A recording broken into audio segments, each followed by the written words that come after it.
You ask Tiger to solve. This deals with linear equations with one unknown.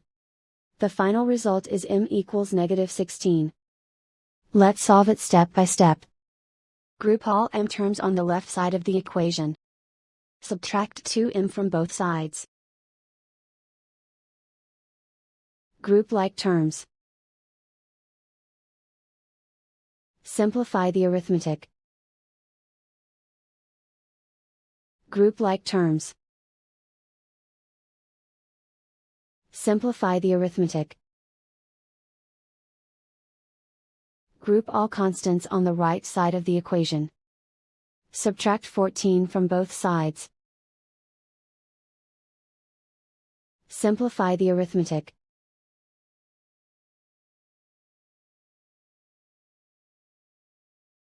Convert the m into a positive number. Multiply both sides by -1.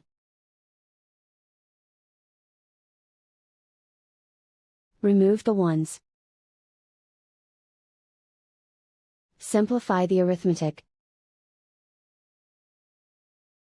And so the final result is m=-16.